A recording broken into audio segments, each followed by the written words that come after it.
معاشی چیلنجز ہیں، جو بین الاقوامی چیلنجز ہیں، جس طرح سے آئی ایم ایف جو ہے وہ بیرونی طاقتوں کے حوالے سے باتیں ہو رہی ہیں، جگہ جگہ پہ آئی بروز ریز ہو رہے ہیں کہ یہ معاملہ کیا ہے، جس طرح کے سیکیورٹی چیلنجز ہمیں درپیش ہیں، اسی ایوان میں 1.5 سال پہلے انہی بینچز کے اوپر بیٹھے ہوئے میرے آج حکومتی بینچوں پہ بیٹھے ہوئے احباب جو تھے وہ اپوزیشن بینچوں پہ بیٹھتے تھے، انہوں نے سیکیورٹی کمیٹی کی میٹنگ میں یہ کہا کہ خدارا یہ 40,000 جو گئے ہیں بارڈر سے پار وہاں پہ جنگوں میں حصہ لینے کے لیے، یہ اس ملک میں نیکی ہے، یہ احتیاط کیجئے گا، یہ معاملہ نہ چھیڑیے گا۔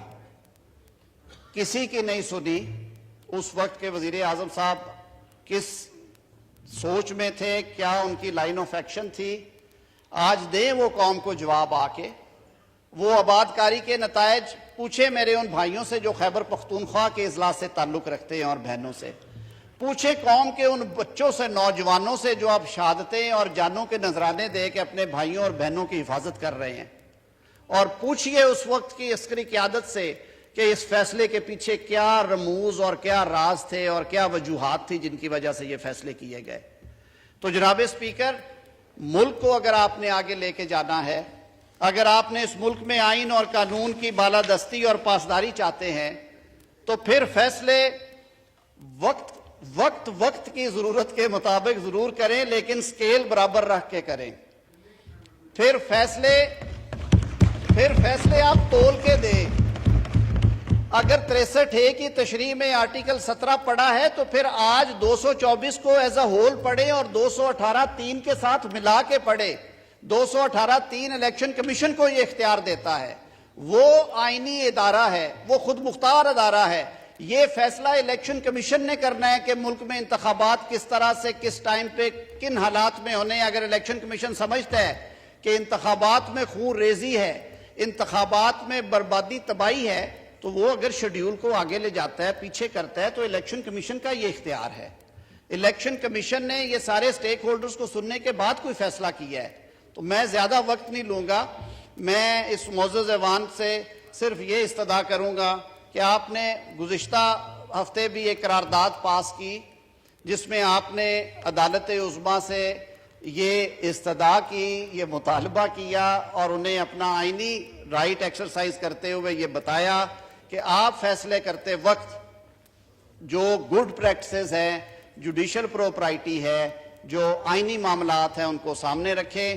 میں آج فلور آف دا ہاؤس پہ آن ریکارڈ رہنا چاہتا ہوں کہ اگر اتنے اہم آئینی اور قانونی معاملے کو جس کے اوپر کہ اب بالکل روز روشن کی طرح یہاں ہے کہ یہی پروسیڈنگز پہلے راؤنڈ میں 3 کے مقابلے میں 4 جج صاحبان کی آراء سے ڈسمس ہو چکی ہیں، اگر 3 جج صاحبان کا بینچ یہ فیصلہ کرے گا تو یہ فیصلہ قوم کو قابل قبول ہوگا، ایک بات، یہ فیصلہ عوامی پذیرائی لے گا، دوسری بات، اور یہ فیصلہ قابل عمل ہوگا یا نہیں ہوگا، تیسری بات۔ بہت شکریہ۔ جناب مولانا اسد محمود صاحب۔ جناب honourable prime minister. Thank you جناب اسپیکر، میں بہت شکر گزار ہوں۔ میں مولانا اسد صاحب سے معذرت خواہ ہوں، میں 2 منٹ لوں گا۔ جناب اسپیکر، جو آنریبل لا منسٹر نے جو باتیں فرمائی ہیں، I will not repeat them at all, کیونکہ انہوں نے بڑی وضاحت اور صراحت کے ساتھ ساری بات آپ کے سامنے بیان کر دی ہے۔ میں صرف 2-3 باتیں آپ کی اجازت سے کرنا چاہتا ہوں۔ پہلی بات تو یہ ہے کہ پوری کولیشن گورنمنٹ نے موجودہ بینچ کے اوپر عدم اعتماد کا اظہار کیا ہے۔ کاش اب بھی چیف جسٹس اس بات کا خیال کریں کہ اگر وہ فل کورٹ کو بٹھا دیں مائنس جن 2 ججز نے پہلے ہی ریکیوز کیا ہے، تو وہ فیصلہ شاید پوری قوم کو ماننے میں ذرا بھی جناب اسپیکر دقت نہیں ہوگی۔ ایک اتنا کمپلیکیٹڈ کنٹینشیس فیصلے کو 3 ججز کے ساتھ، اور جس طرح میں نے ابھی عرض کیا تھا آپ کو کہ جسٹس اعجاز الاحسن پہلے ہی ریکیوز کر چکے ہیں، اس بینچ سے فیصلہ کروانا میں سمجھتا ہوں کہ انصاف کے تقاضوں کے 100% منافی ہے۔ دوسری بات جناب اسپیکر میں آپ سے یہ کرنا چاہتا ہوں،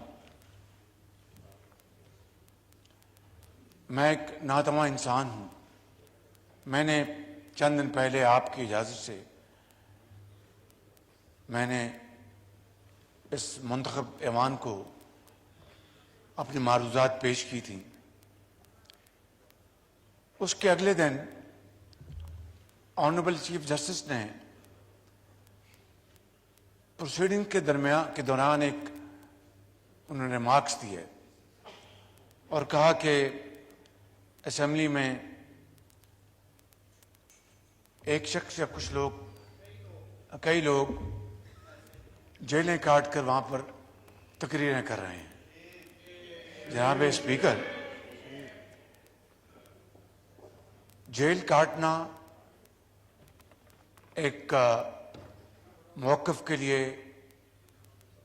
ایک سوچ کے لیے، وہ دنیا کی تاریخ، پاکستان کی تاریخ اس سے بھری پڑی ہے۔ کرمنل کیس میں جیل کاٹنا اور خدا نخواستہ ایک انصاف پسند معاشرے میں اور منصف جج کے ہاتھوں ایک بہت تحقیر کی بات ہے۔ اللہ تعالیٰ کے فضل و کرم سے، جس طرح میں نے عرض کی کہ میں ایک ناتواں انسان ہوں، عمران نیازی کے اس کے پاس اور کوئی دن میں کام کرنے کو نہیں تھا، صرف ایک ہی کام تھا، ایک ہی سوچ تھی، اور اس کے اوپر اس نے تمام توانائیاں صرف کی کہ کس طرح اپوزیشن کے لیڈرز کو جیلوں میں بھجوایا جائے۔